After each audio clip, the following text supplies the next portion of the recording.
নমস্কার, করবি kitchen with village ফুডে সবাইকে স্বাগত। আশা করছি সবাই ভালো আছেন। আজকে আমি আমাদের চাষের ধানের খই ভেজে দেখাবো, আর সেই খই দিয়ে মোয়া তৈরি করব। পুরো জয়নগরের মোয়া হবে। তা প্রথম থেকে শেষ পর্যন্ত আমার ভিডিওটা দেখতে থাকুন, আশা করছি ভালো লাগবে। এগুলো আমাদের চাষের ধান। এবার উনুনটা জ্বেলে নিচ্ছি। উনুনে একটা কড়া বসিয়ে দিচ্ছি। এখানে বালি নিয়েছি, এগুলো নদীর বালি। এই নদীর বালিটা কড়াতে দিয়ে দেবো গরম করতে। বালিটা খুব ভালো করে গরম করে নিতে হবে। বালি না ভালো গরম হলে খই হবে না।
দেখুন কত সুন্দর খই ফুটছে।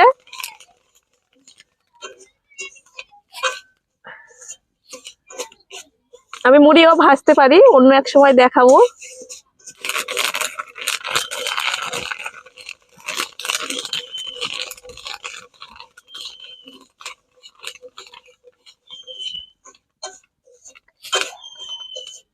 এক বাটি ভাজা হয়ে গেল, আরো এক বাটি নিয়ে নিচ্ছি।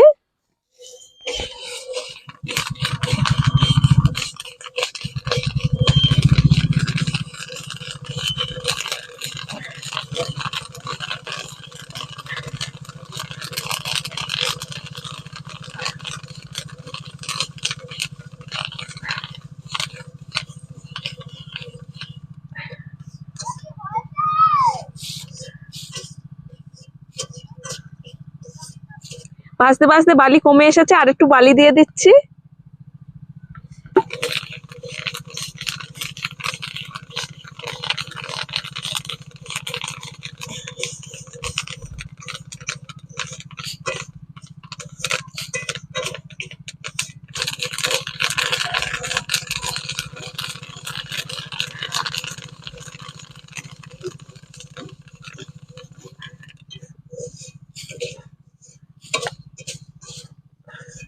আর আমি ভাজবো না, এইগুলোই হলে আমার হয়ে যাবে। এইগুলোই তাই অনেক মোয়া হবে।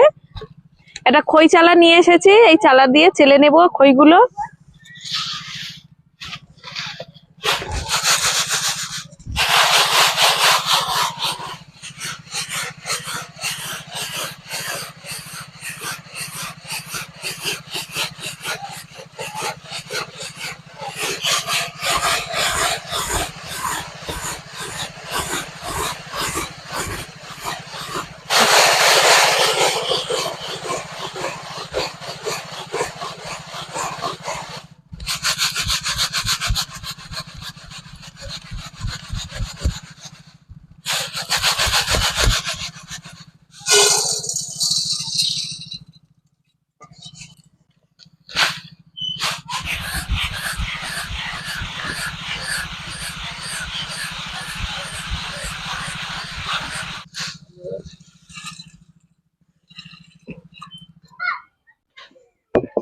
আবারও উনুন জ্বেলে দিয়েছি, কড়া ধুয়ে পরিষ্কার করে বসিয়ে দিয়েছি। এখানে এক বাটি নলেন গুড় নিয়েছি, দিয়ে দেব।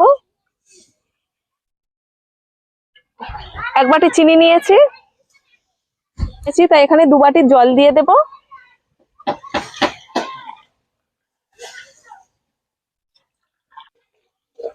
জলের সাথে চিনিটা গুলে নেব।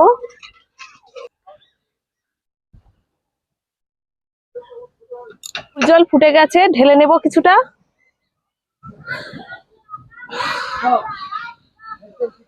এক বাটি ঢেলে নিচ্ছি।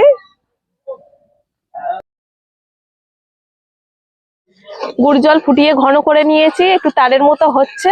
এবার আমি খইগুলো দিয়ে দেব।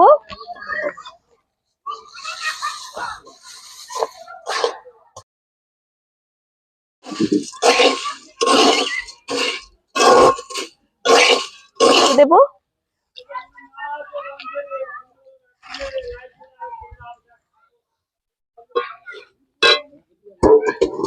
এরকম ঢাকা দিয়ে এবার আমি 10-12 ঘন্টা রেখে দেব। 10-12 ঘন্টা পরে চলে এসেছি।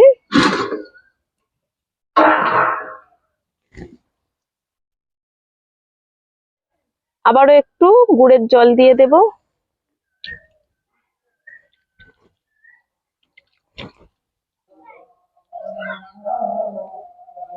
একটু ঘি দিয়ে দিচ্ছি। খোয়া ক্ষীর দিয়ে দিচ্ছি, এটা আমি গ্রেট করে রেখে দিয়েছিলাম।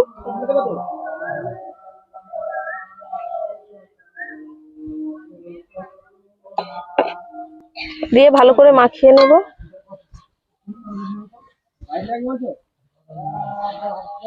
এবার আমি মোয়া করে নিচ্ছি।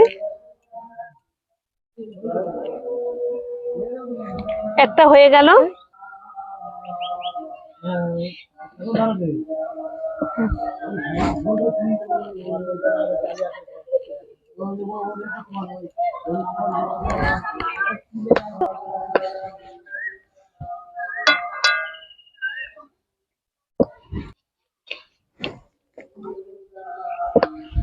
উপর থেকে আরেকটু খোয়া ক্ষীর দিয়ে দেবো, দিয়ে সাজিয়ে নেব।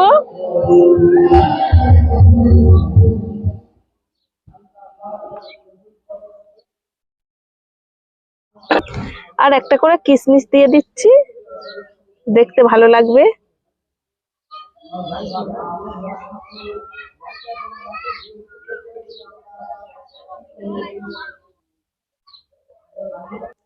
দেখুন কত সুন্দর লাগছে, পুরো জয়নগরের মোয়া।